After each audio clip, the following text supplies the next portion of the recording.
Hello students, मैं हूँ प्रतिष्ठा शर्मा, आपकी सोशल साइंस एजुकेटर फ्रॉम ई सरल। क्लास 9 की 15 मिनट की सीरीज स्टार्ट है, जिसके अंदर हम ऑलरेडी कुछ चैप्टर्स कर चुके हैं।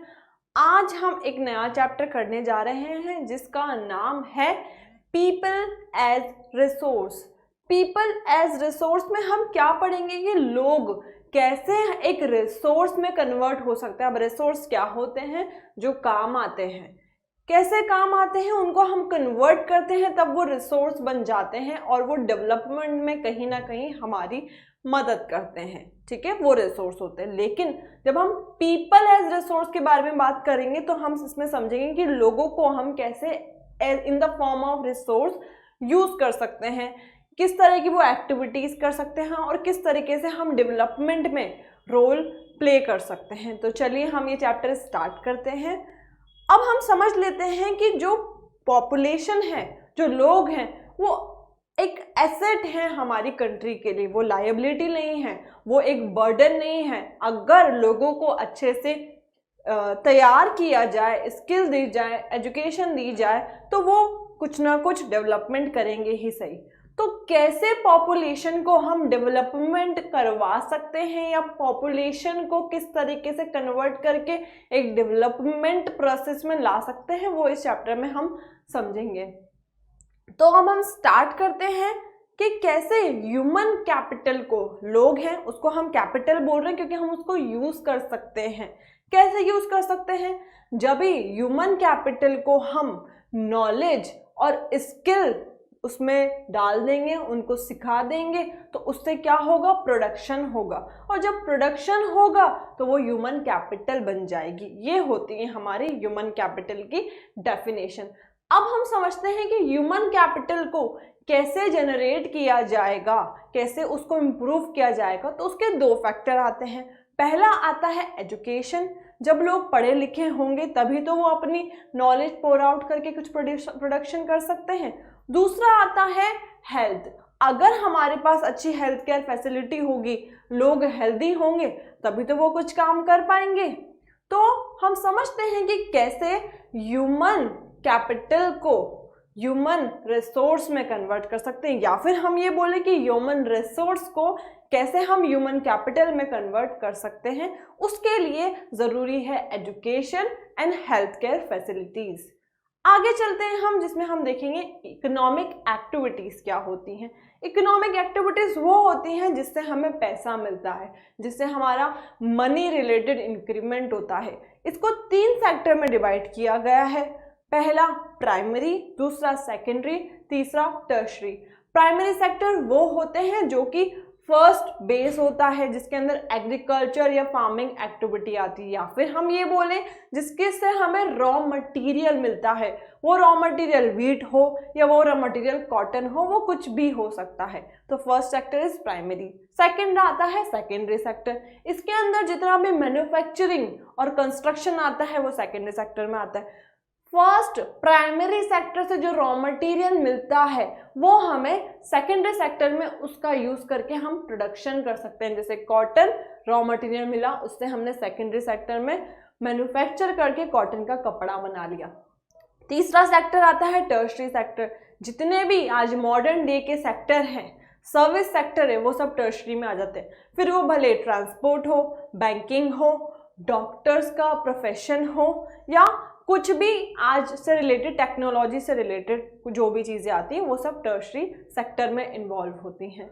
इसके अलावा इकोनॉमिक एक्टिविटी को 2 तरीके से और डिवाइड किया गया है मार्केट के बेसिस पे, जिसको हम बोलेंगे मार्केट एक्टिविटीज़, दूसरा non market activities. Market activities वो होती हैं जो कि मार्केट के लिए की जाती है, जो कि मार्केट से अर्निंग के लिए की जाती है। जैसे हमने कुछ सरप्लस क्रॉप प्रोड्यूस करी, हमने बहुत ज़्यादा कॉटन के कपड़े बनाए जिन्हें हम सेल करके प्रॉफिट कमाएंगे, तो ये हो जाती है market activities. Non market activities क्या होती है? जो हम मार्केट के लिए नहीं करते हैं। जैसे एक छोटे से लैंड पे क्रॉप प्रोड्यूस की जा रही है, वो प्रोड्यूस कर रहा है वो किसान अपना पेट भरने के लिए, तो ये हो जाती हैं नॉन मार्केट एक्टिविटीज़। अब हम समझ लेते हैं कि किस तरीके से डिवीजन ऑफ लेबर होता है मैन और वुमेन के बीच में। आदमियों का माना जाता है कि वो घर के बाहर काम करते हैं और उनको ज़्यादा पैसे मिलते हैं। औरतों के लिए ये बोला जाता है कि वो घर के अंदर के काम करेंगी, जैसे कि किसी के घर में काम करना, घर में बैठ के सिलाई करना, घर के सारे काम करना, किसी और के यहाँ जाके काम करना, तो इनको कम पैसे मिलते हैं। वुमेन को कम पैसे मिलने का एक और कारण है कि वो ज़्यादातर अनऑर्गेनाइज सेक्टर में काम करती हैं, ऐसे सेक्टर जो गवर्नमेंट द्वारा रजिस्टर्ड नहीं होते हैं। तो इन अनऑर्गेनाइज सेक्टर में मनमानी से कम वेजेस मिलते हैं। दूसरा, लड़कियों को कम पढ़ाया जाता है, उनको कम स्किल्स सिखाई जाती है, क्योंकि ये होता है कि वो तो आगे जाके शादी ही करेंगी, तो इनको हम क्यों पढ़ाएं लिखाएं ज़्यादा। तो इसी वजह से उनको ज़्यादा वेजेस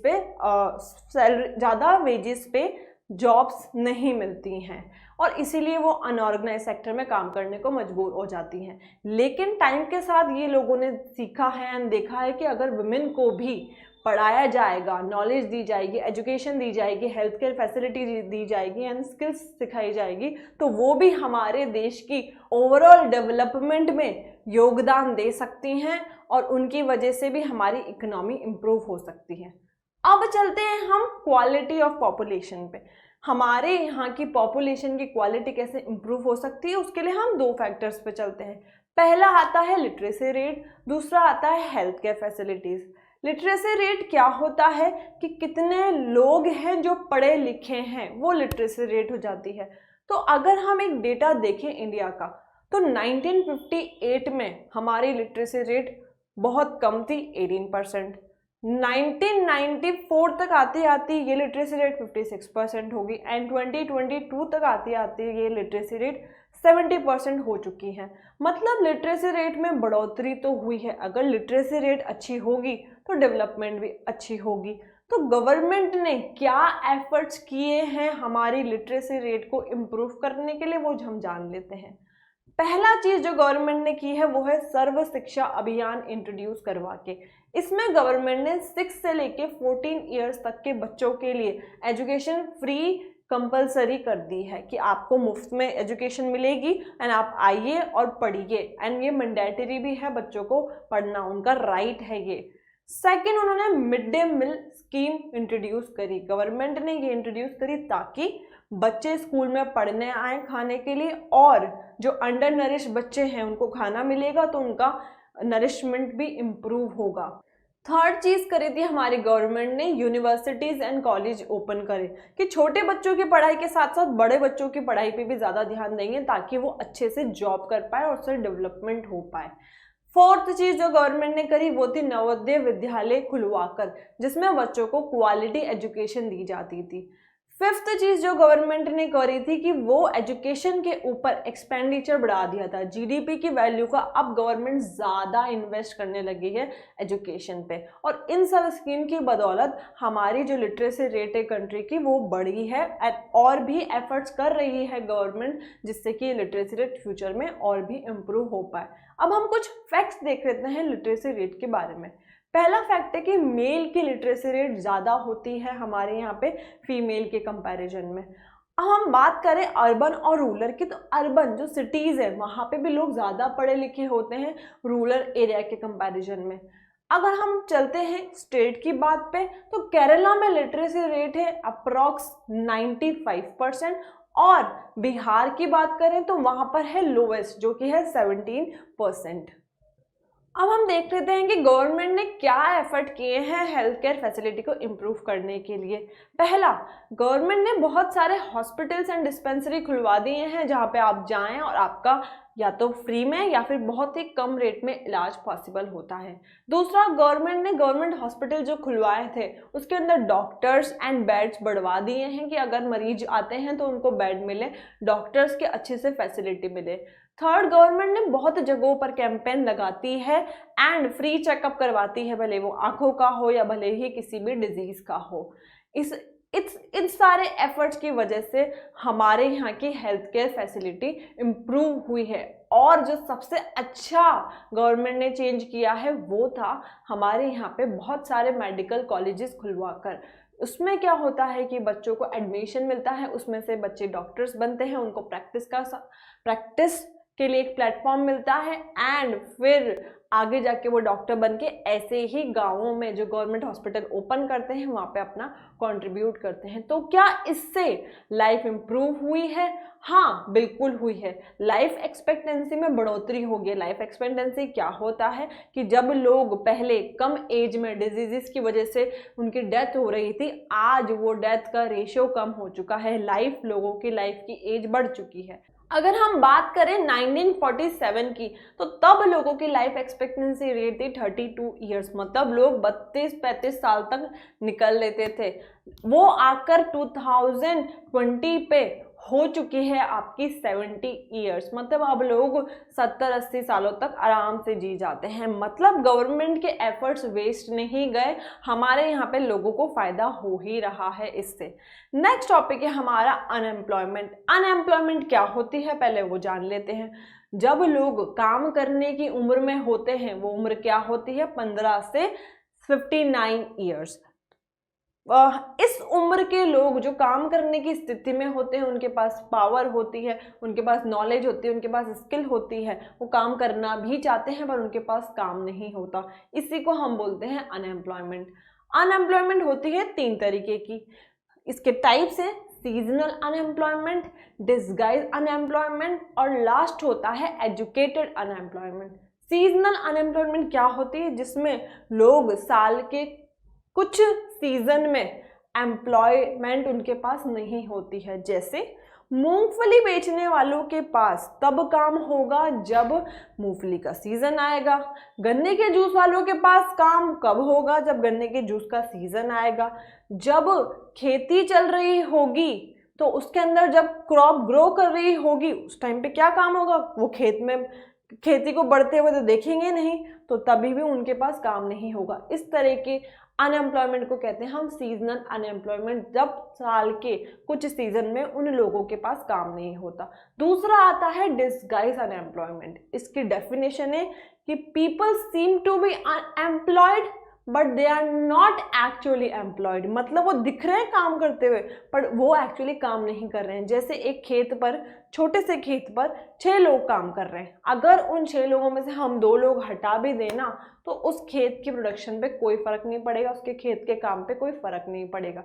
वो 4 लोग भी उतना काम कर सकते हैं। तो जो बाकी के 2 लोग आएंगे उनको हम बोलेंगे कि they are disguise unemployed in this sector.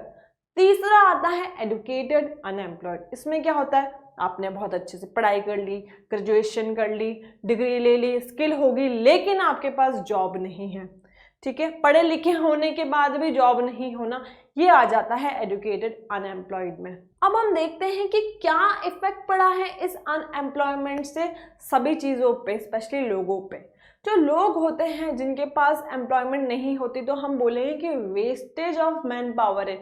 जिन लोगों को हम काम में, किसी काम में इन्वॉल्व कर सकते हैं, प्रोडक्शन कर सकते हैं, उसका वेस्टेज हो रहा है। दूसरा, ये जो लोग हैं एसेट बन सकते थे, अब ये लायबिलिटी हो गए हैं, बर्डन हो गए हैं, क्योंकि अब ये घर पे बैठेंगे। जो घर पे और लोग काम कर रहे हैं उनके ऊपर तो ये बर्डन है।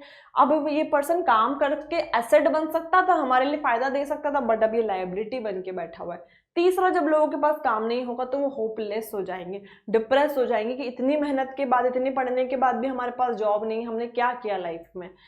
चौथी चीज है कि जो लोग काम करना चाहते हैं, अब उनके पास कोई काम नहीं है, तो उनको जो भी मिलेगा बेचारे वो करेंगे, भले ही उनको उससे 2000 मिलेंगे, फिर भी वो करेंगे कि फ्री बैठने से तो अच्छा ही है। एंड लास्ट इफेक्ट क्या है कि जब लोग काम नहीं कर रहे हैं तो इससे हमारी कंट्री की डेवलपमेंट पे भी इम्पैक्ट पड़ेगा। यहाँ होता है आपका chapter complete. Thank you so much.